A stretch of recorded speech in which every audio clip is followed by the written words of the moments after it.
Three. Hi everyone. I'm Ms.Sparkle Nation International 2022 Hunyah, and this is. I am Annette Barrero. I am Ms.Sparkle Nation 2022. And today we are here to talk about cyberbullying basics. Yes. Well, when I think of cyberbullying, I think of basically, people taunting and making fun of one another, hiding behind their computer screens, which is awful. I grew up. It's so funny how I grew up, because I grew up before all of this, like cyberspace and social media, and to be able to be, I guess, born in the year that I was, to see all this happening, and now me myself having children. When I was younger and of school age, we worried about, and I'm not condoning violence. Violence is not the way. But back then, like in the 1980s and 90s, if someone was picking on you, they wait for you after school.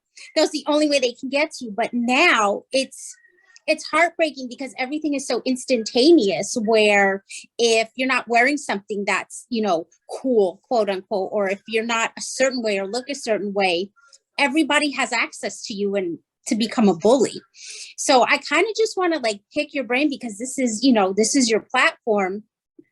How are you able, and what steps are you taking to kind of make cyberbullying, something that's more talked about now? Because this is out there, but it's not given enough attention, and we need more. And with the whole lockdown, I experienced that a lot more than I was actually facing it.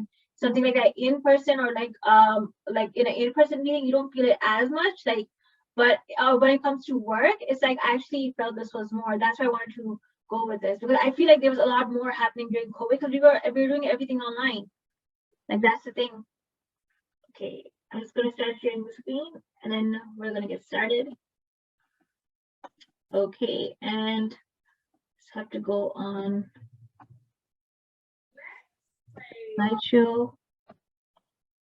Okay, everyone. So this is Ms.Sparkle Nation Queen's talk on cyberbullying, and this was okay. I forgot to make a mistake on the bootcamp thing, but anyway, so this is my platform, and Annette, we're going to be speaking about this. So let's begin by what is SparkleNation, because we both competed in this, and we're also in other paths together. So SparkleNation is all about inspire, empower, and inform, and it's to sparkle in our own way. And do you want to read the rest? Sure. Sparkle Nation's goal is to promote unity and sense of purpose, to ignite others, glorify God, sparkle, and encourage everyone to live. This organization is for ages 1 to 101. It is about self-acceptance, enabling women across the globe, and continue to do workshops and empowering women. Being a mom of a toddler, this is what happens. Yes, it's we all sparkle in our own way, with different challenges. So, story of SparkleNation. Now that is from our founder, that started in 2014 by Chantel Lucas.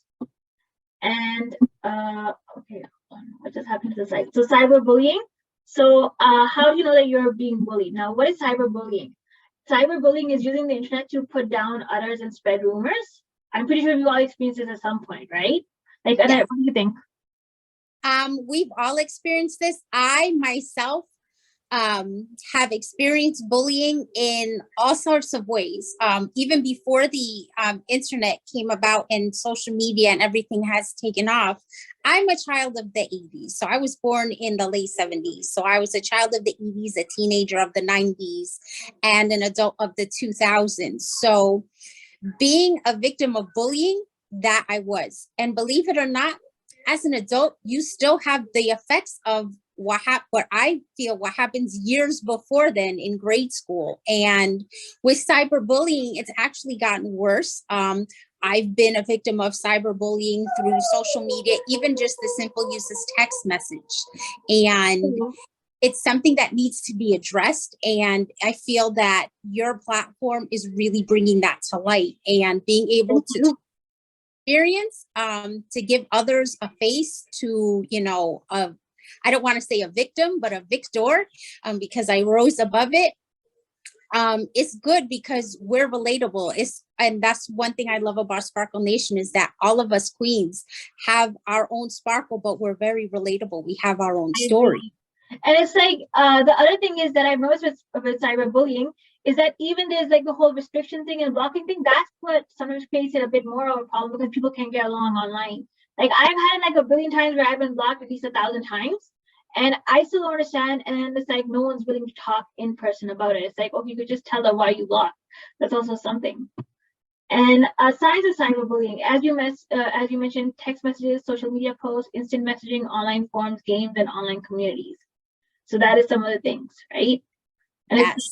It's sad because it's like anyone could say anything about anyone, but they don't realize the effects of it, after the fact. And the effects may not be right away. I mean, yes, you may want to go in your room and cry, and there's nothing wrong with that, and be angry, but it's the effects years after. Like, for example, me, I was teased about my hair. I have very thick, ethnic, curly hair, but no one ever knows because I'm always straightening it. I got teased about it when I was a kid. So the effects, believe it or not, I still have issues with simply how my hair looks in its natural state. That's why it's basically always straight. True, So and that's when it affects you more as you grow with these things. With me, like, it was always like something with social, I don't know, like having like groups and stuff. So it's like, my very first friends, they would actually, instead of my friends, they were actually picking on me. And I didn't realize that until I was like a teenager. And then like, it wasn't like, I didn't feel it that much in high school.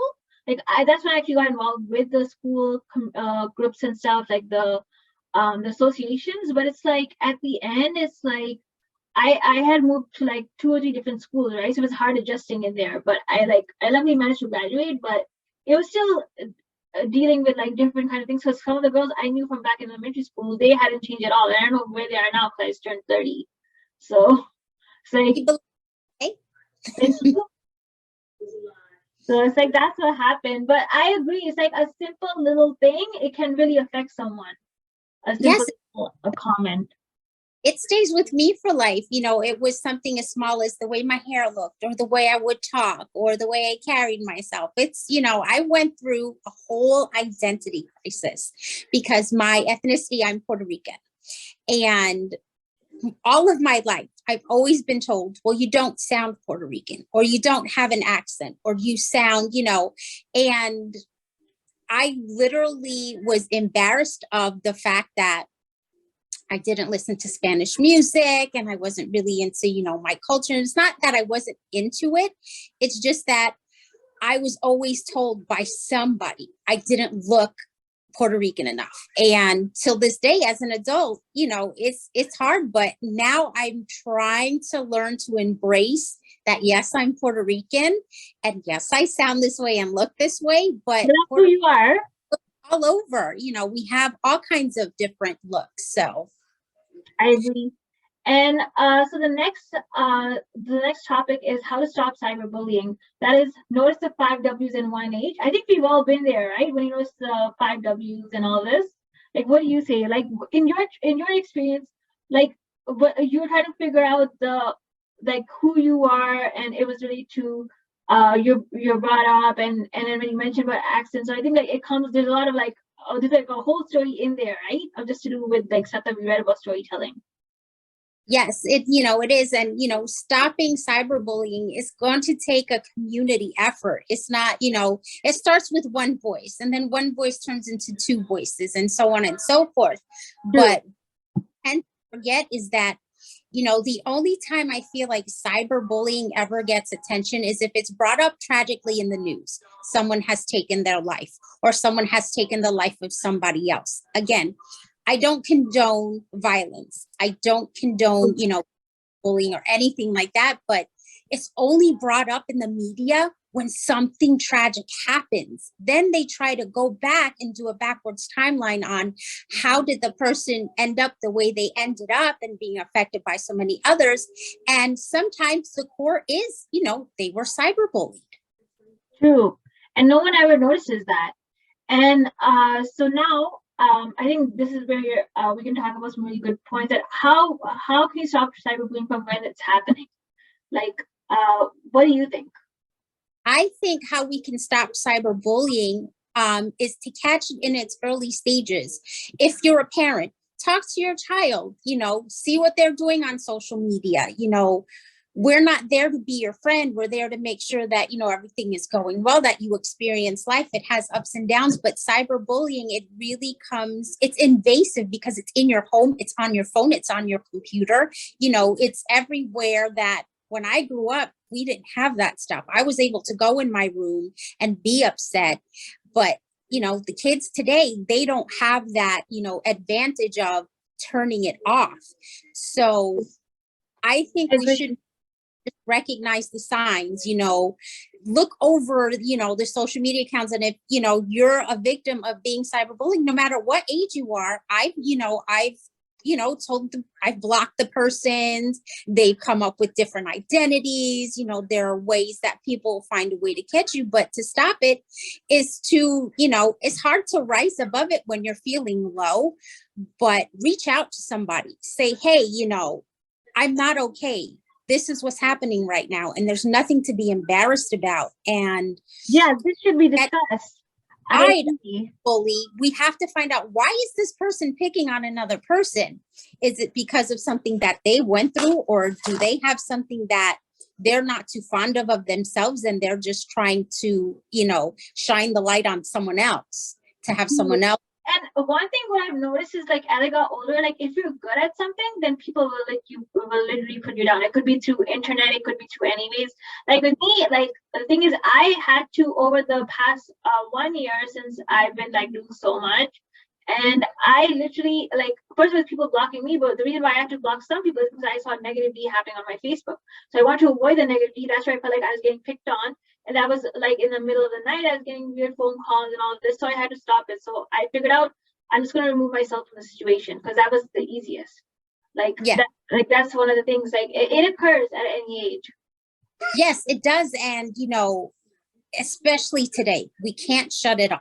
And the only way to do it is, like you said, block the person, stop talking to them, and, just basically focus on what makes you, what makes you different from everybody. I erased my, my differences at a later age. Do I regret it? No, because now I can share my story with everyone of how I've overcome different, obstacles and things that I like. And it takes long to overcome it as well. Like, I remember, like, I wouldn't have good grades at all. And then, like, when I started to have good grades, and it's like, okay, maybe not so much at the second year of college, but I didn't end up scholarship, but it's like later on, like, when I do my postgraduate, I actually got better at it. So I felt like, okay, like, grades is like one thing, but at the same time, there's like other factors too that people would pick on. Could be ethnicity, it could be all of these things. It could be, oh, if you're short, that's one thing with height. And then it's like, there's all this kind of thing between different groups and all these kind of things that come up there. Like that was one of the things in school, because I wasn't the best like academically, but I was good in like other things. That's the thing with me. Yes, me, I was the one who, was picked on because I looked different in high school. I mean, I tried to do the whole fitting in thing, that backfired because I ended up becoming miserable. But that too, I remember. With me, I remember I had to pretend that I wasn't good at public speaking, but I ended up getting in trouble for that reason. It's like, it wasn't like trouble, like the teacher just had to complain about me that I wasn't, but really I just did that because everyone else in the room, they were scared to present, although I wasn't. And then when I got older, I just went up and did like, go up and talk in front of people.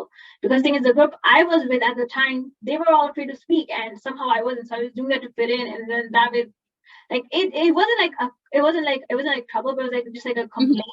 And I did, like, it took me a while, and then how, like, I ended up doing public speaking, and how it, like, that got me to where I am right now is because people were afraid to go up. Yet that's the one thing which I enjoy. I love going up and speaking to people. So that was one of the things at school. Like, yes. We talk about cyberbullying. Yeah, and even now, if there's this new campaign that I've heard, it's okay not to be okay. Back then we didn't have that. We weren't, really how our feelings are. But, even now, people are afraid to say what they're going to say because they're afraid that it's going to be blown up, or they're going to be made feel bad because they feel the way they feel. Me, I'm always an advocate on seeking therapy. And it's not something to be embarrassed about. Me, I'm in therapy, and, I have my good days. I have my bad days, and something might trigger it that may have happened to me when I was a kid. And, it's like, okay, how do we deal with these feelings? And we need more resources. We need more voices like yours, to say, this is real. It happens. It doesn't happen only when something tragic happens. It happens every day. It could be something small, as a comment, or, way back when prank phone calls, was happening, something Yeah. like that. And people I don't. went on both sides of those, because I remember like at one time, only one time I've actually done a prank phone call with like one of my family friends, like long time ago. And then only one time actually, like there was someone there's someone else I knew who had actually prank called me. And that time I was a kid. So only that happened like once time when I've been on both sides. But it's like still the other person does feel scared. That's the thing. Yes, it's a scary feeling. And I mean, I was a teenager too. We made prank phone calls, but our phone calls were like, something silly, nothing ever like derogatory or hurtful. We just did, silly things. And, nowadays everything just escalates to where, it's again, starting something so small like a comment, and, words, they're powerful. They stick with you for the rest of your life, and you may not think about that incident until something later in life triggers you, and you're like, oh my gosh, Yeah, this is acting this way. true. And I think that's a great conversation. I think we'll touch more about that in the next session. So anyways, thank you to all the people who are listening, and be sure to follow Miss Sparkle Nation 2022 Annette Barrero, and be sure to follow Miss Sparkle Nation International Hunyah. And thank you, and we hope to see you again. Thank you. Bye. Bye-bye.